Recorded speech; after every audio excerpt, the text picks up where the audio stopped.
नमस्कार, मी मेघना Ghag. Super prime time मध्ये आपलं स्वागत. हॉर्मुझच्या सामुद्रधुनीतून जाणाऱ्या मालवाहू जहाजांकडून 20% शुल्क आकारणी करण्याचा निर्णय अमेरिकेचे राष्ट्राध्यक्ष डोनाल्ड ट्रम्प यांनी 24 तासात रद्द केला.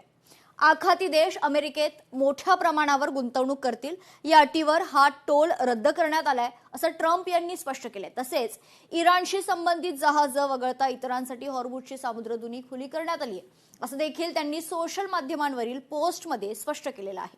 पाहूयात.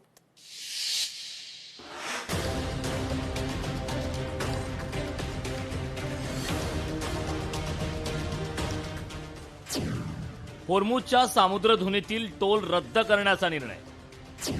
डोनाल्ड ट्रम्प यांनी लावलेला टोल 24 तासात रद्द. इराणची जहाजे वगळता इतरांसाठी हॉर्मुझची सामुद्रधुनी खुली. डोनाल्ड ट्रम्प यांनी सोमवारी हॉर्मुझची सामुद्रधुनीत पुन्हा नाकेबंदी लागू करण्याची घोषणा केली होती. हॉर्मुझची सामुद्रधुनीतून जाणाऱ्या मालवाहू जहाजांकडून 20% शुल्क आकारणी करण्याची तयारीही बोलून दाखवली होती. या निर्णयावर त्यांनी हा प्रस्ताव मागे घेत असल्याचं जाहीर केलंय. ट्रम्प यांनी हॉर्मुझवर नियंत्रणाची आणि 20% शुल्क आकारणीची घोषणा केल्यानंतर इराणने त्यांची खिल्ली उडवली होती. इराणचे परराष्ट्र मंत्री अब्बास अरागची यांनी 20% खूप जास्त आहे, आम्ही त्यांना योग्य वागणूक देऊ असे वक्तव्य करत अमेरिकेला डिवचले होते. डोनाल्ड ट्रम्प यांनी त्यांच्या शुल्क आकारणीच्या योजनेत बदल केल्याचे जाहीर करताना याबाबत आखाती देशातील नेत्यांची चर्चा झाल्याचं म्हटलंय.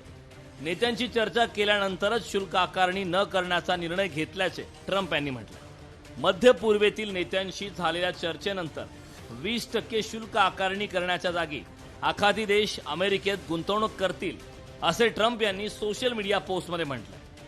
ट्रम्प यांनी मोठी गुंतवणूक अमेरिकेत येत असल्याचा दावा करत याचा दोघांनाही फायदा होईल असं म्हटलं.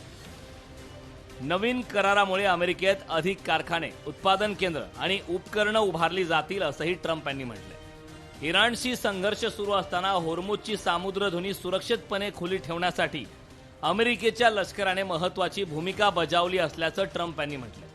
यासाठी ट्रम्प यांनी त्यांच्या लष्कराचं कौतुक केलंय. अमेरिकेने हॉर्मुझमध्ये इराणी जहाजांसाठी नाकेबंदी लागू केल्याचंही ट्रम्प यांनी स्पष्ट केलंय.